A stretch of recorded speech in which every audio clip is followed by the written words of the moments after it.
प्रणाम शिव बाबा, बहुत बहुत प्रेम आपको। धन्यवाद आपका। मेरा नाम अमित है, मैं पुणे से हूँ। शिव मंत्र सिद्धि ग्रुप से शिव मंत्र पूरा करने के बाद कुछ भी नहीं, सिर्फ अंधकार में गति होती है, शांत और शांत रहते हुए गति होती है। और एक प्रश्न आता है, यहाँ पर मेरी आंखें भी नहीं है, मेरी थर्ड आई भी नहीं है, तो मैं देख किसको रहा हूँ? कौन देख रहा है? मेरे तो कान भी नहीं है, तो मैं सुन किसको रहा हूँ? कौन सुन रहा है? और शांति बढ़ती चली जाती है और अंदर से एकदम मैं छोटे बिंदु की तरह होते चला जाता हूँ और फिर बाद में कुछ मालूम नहीं रहता और सीधा 11 साढ़े 11 के बीच उठ जाता हूँ या उठाया जाता है। ऐसा 1-2 बार घटित हुआ है, कृपया मार्गदर्शन करें गुरुदेव। दूसरा प्रश्न यह था कि आप दिल्ली में 7 अप्रैल को शिव दीक्षा देने वाले हैं। वो 7 अप्रैल की शिव दीक्षा 1 दिन की ही होगी या 2 दिन की? इसके अनुसार हमें बुकिंग करने में आसानी होगी। आप मार्च अप्रैल में नागपुर पुणे में भी आने वाले हैं, वहाँ पर भी शिव दीक्षा का नियोजन है क्या?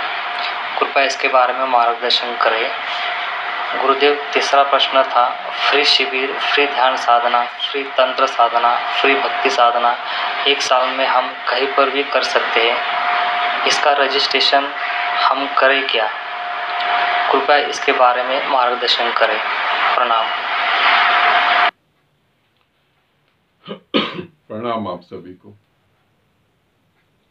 यहाँ साधक ने बहुत अलग अलग प्रश्न पूछे हैं, उनमें सभी प्रश्नों के उत्तर मैंने दे दिए हैं, मगर ये एक उत्तर मैं YouTube वीडियो में दे रहा हूं ताकि आप लोग समझें। साधना करते करते एक ऐसी स्थिति आती है कि कान नहीं है फिर भी मैं सुन रहा हूं, आंख नहीं है फिर भी मैं देख रहा हूं। जीसस का एक बड़ा प्यारा वचन है। जीसस कहते हैं, इसका इस स्थिति के बिल्कुल उल्टा है, या इसी स्थिति को जीसस कहते हैं। जीसस कहते हैं कि जिसके पास आंख है वही मुझे देख सकता है। और जिनके बीच में जीसस बोल रहे थे वो सब आंख से बिल्कुल ठीक थे, उनकी आंखें थी, वो जीसस को देख भी रहे थे। फिर भी जीसस ने कहा जिसकी आंख है वही मुझे देख सकता है, जिसके कान है वही मुझे सुन सकता है। जीसस किसको कह रहे थे? क्या वो कान से बहरे लोगों के बीच में थे? क्या वो आंख से अंधे लोगों के बीच में थे? नहीं, जीसस कुछ और कह रहे थे। जीसस कुछ और बता रहे थे। जीसस कह रहे थे, इन कानों के अलावा जो तुम्हारे कान है, जो तुम्हारे कान मेरे शब्दों को अभी सुन पा रहे हैं, इन कानों के अलावा भी कोई कान है।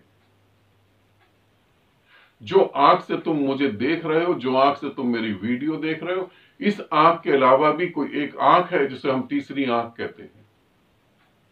जीसस इशारा कर रहे हैं कि तुम्हारे भौतिक शरीर के आंख, कान, नाक के अलावा भी कुछ और है, जिसके पास वही है वही मुझे जान सकता है।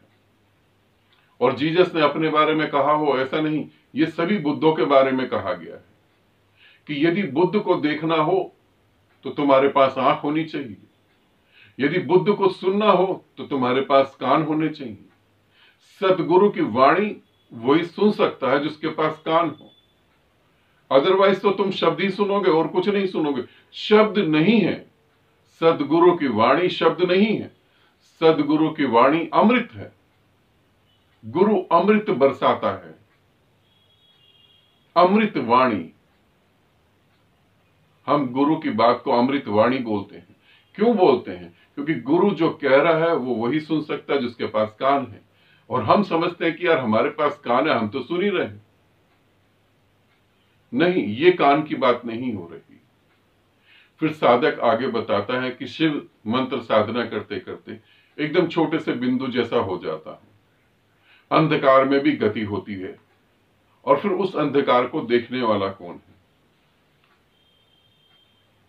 उस अंधकार को देखने वाला भौतिक शरीर नहीं है, उस अंधकार को देखने वाला सूक्ष्म शरीर भी नहीं। तुम्हारे सूक्ष्म शरीर से भी आगे एक और शरीर है, वहां से तुम उस अंधकार को देख रहे हो। सूक्ष्म शरीर से अगर तुम अंधकार में देखते तो अंधकार में स्त्रियां दिखती, पैसा दिखता, प्रकाश में भगवान देवी देवता दिखते, वासनाएं दिखती। यदि उस सूक्ष्म शरीर से देखते तो ये सब दिखता, मगर वो सूक्ष्म शरीर उससे भी आगे की कड़ी है जहां से तुम ये देख रहे हो, और यही परम शून्य के प्रकट होने की स्थिति है। यदि तुम यहां तुम यदि एकदम शांत हो गए, धीरे धीरे तुम्हें पता लगेगा कि तुम हो ही नहीं, और फिर भी हो। तुम्हें पहली बार पता लगेगा कि मैं नहीं हूं, फिर भी मैं हूं। वही परम शून्य प्रकट होगा, वही वो परम शून्य प्रकट होगा। साधना करते करते इतनी ऊंचाई पर आए हो, अब अपने आप को संभालो, अब मौन की तरफ ही गति करो बस, और गति अपने आप होती रहेगी, बस तुम मौन रहो, किसी भी अनुभव में उलझना नहीं।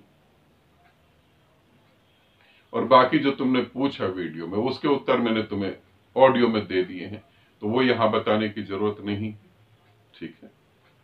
7 अप्रैल को शिव दीक्षा होगी। 7 अप्रैल को दिल्ली में शिविर होगा, और वो शिविर 1 दिन का ही होगा, ठीक है। ये सारा कुछ मैंने तुम्हें बता रखा है वहां पर। आनंदित रहो, सदा खुश रहो, अपना और अपनी साधना का ध्यान रखो, और खूब अच्छे से गति करो।